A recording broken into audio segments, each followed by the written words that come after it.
नमस्कार। कौशल योग के आज की इस कड़ी में हम लोग एक महत्वपूर्ण समस्या जिसे हम वेरिकोज वेन्स कहते हैं उस पर चर्चा करेंगे।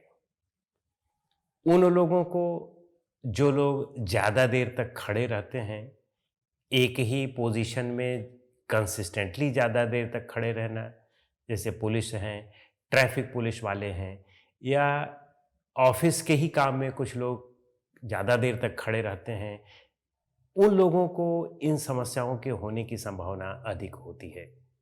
वैसे आनुवांशिक तौर पर भी कुछ लोगों को यह हो सकता है।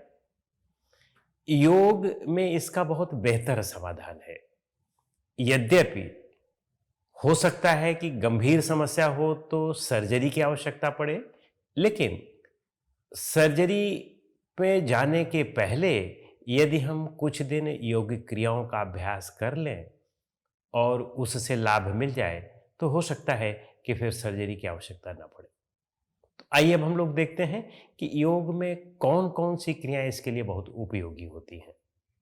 सबसे पहले हमें कुछ आसनों का अभ्यास करना चाहिए और ये हमेशा ध्यान रखें कि योग आध्यात्मिक विकास के लिए होता है, हमारे मानसिक भावनात्मक संतुलन के लिए होता है। तो उस बात पर बहुत ध्यान रखना है, क्योंकि यदि हमारा मानसिक संतुलन ठीक रहता है, भावनात्मक संतुलन ठीक रहता है, तब हमारी जीवन शैली भी ठीक रहती है और जीवन शैली ठीक होती है तो समस्या का समाधान जल्दी हो जाता है, और नहीं भी होता है तब भी हम अपनी समस्याओं में भी जीने की क्षमता विकसित कर लेते हैं। तो आइए हम देखते हैं कि कौन कौन सी योगिक क्रियाएं करें। तो इसलिए मानसिक सजगता को विकसित करते हुए ही योग का अभ्यास करना है, अन्यथा समस्या का कुछ समय के लिए तो आपको निदान मिल जाएगा, लेकिन फिर समस्या दोबारा हो जाएगी। तो इसलिए सजगता विकसित करते हुए ही योग का अभ्यास करना चाहिए। तो आइए अब हम इसमें सबसे पहले सूर्य नमस्कार का अभ्यास करते हैं। तो अपने स्थान पर खड़े हो जाएं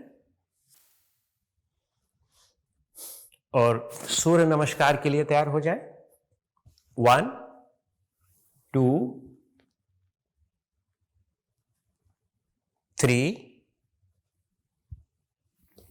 4 5 6 7 8 9 10 11 12। यह तो एक पैर से हुआ, राइट पैर से। इसी को हमें लेफ्ट पैर से भी करना है तो एक राउंड होता है। पूरी सजगता के साथ करें। बेहतर हो कि श्वास पर अवेयर रहते हुए भी इसका अभ्यास करें, तो इससे सजगता विकसित होती जाएगी, तो आपको mental and physical both immunities मिलती जाएंगी। अब इसके बाद हमें इसमें ताड़ासन का अभ्यास करना है। दोनों पैरों को इस तरह से जोड़ लें, इस तरह से पूरी तरह से जोड़ करके हाथ की उंगलियों को इंटरलॉक करें, हाथ को ऊपर की ओर स्ट्रेच करें और अपनी एड़ी को अच्छी तरह से जितना ऊपर उठा सकते हो उठाएं, फिर वापस आ जाएं। थोड़ी देर के लिए उसको रोकें, फिर वापस आ जाएं। यह तो स्थिर ताड़ासन है। हमें गत्यात्मक ताड़ासन का भी प्रतिदिन अभ्यास करना चाहिए। और फिर हम एड़ी को ऊपर उठाएं, नीचे लाएं, ऊपर उठाएं, नीचे लाएं, पूरा ऊपर उठाना है, खींच करके ऊपर उठाना है, फिर नीचे लाना है, फिर ऊपर उठाएं, नीचे लाएं, 5-5 करके रोज रोज बढ़ाते जाएं और 100-150 तक इसको ले आएं। तो आप देखेंगे कि आपके पिंडलियों में काफी हद तक आराम मिलने लगता है। वेरिकोज वेन्स कहते किसको हैं? वेरिकोज वेन्स कहते किसको हैं? जो वेन्स हैं, इन वेन्स में किसी वजह से कमजोरी आती है, तब जो सतही वेन्स हैं, सुपरफिशियल वेन्स हैं, वो डायलेट यानी फैल करके इधर उधर हो जाती हैं और साथ में गुच्छा बना लेती हैं, तो फिर बहुत दर्द हुआ करता है। तो आप इसका अभ्यास करें ताड़ासन का, और कुछ देर के लिए आप अपनी एड़ियों पर भी चलने का इस तरह से अभ्यास कर सकते हैं।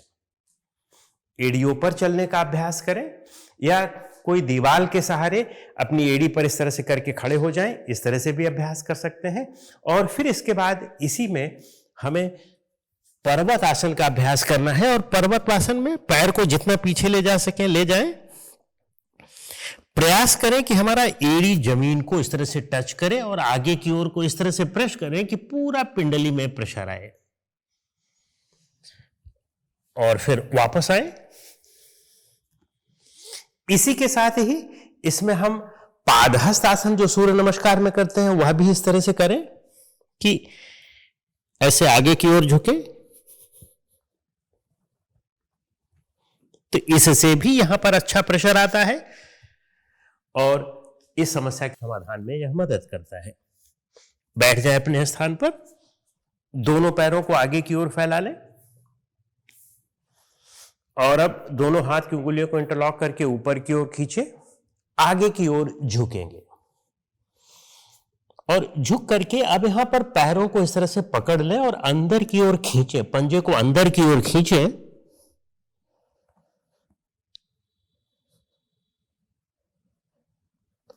और फिर वापस आ जाए। तो इस तरह से ही ये हमारे आसन है। ध्यान रखें कि जिन्हें स्लिप डिस्क हो, स्पॉन्डिलाइटिस की शिकायत हो, तो जितने भी आसन हमने किए सूर्य नमस्कार के साथ, उसमें जिसमें आगे झुकने की आवश्यकता होती है उन आसनों को उन्हें नहीं करना है।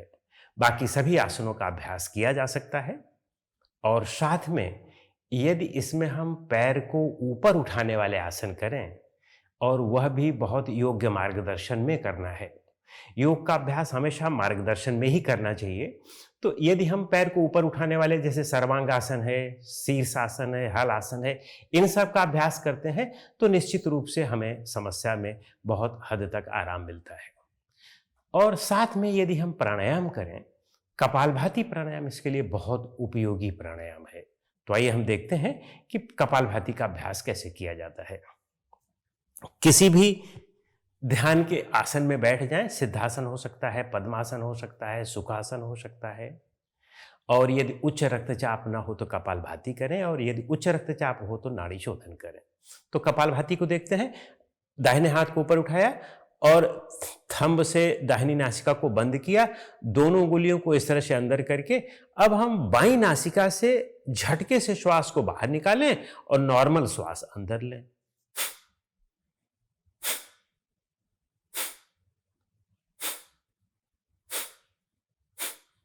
इसी विधि से हम 30-40 बार इसको अभ्यास करें, फिर 30-40 बार इस नासिका से।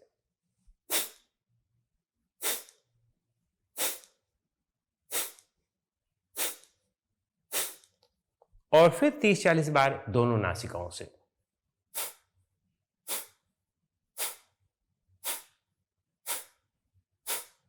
झटके से श्वास बाहर निकालना है लेकिन नॉर्मल श्वास अंदर लेना है। तो यह हमारा कपालभाति हो गया।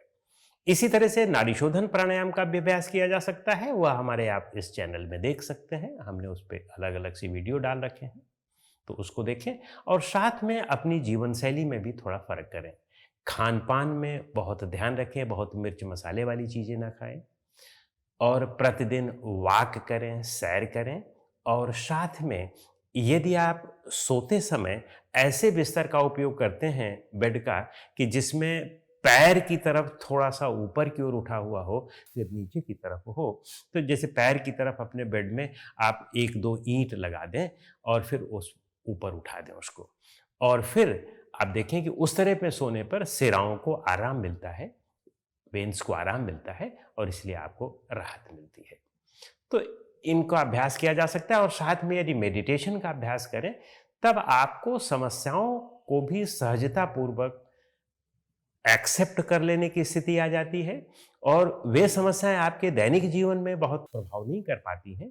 आपका जीवन सरल और सहज होकर के आप अपने जो जीवन में करने आए हैं उस कार्य को कर लेते हैं।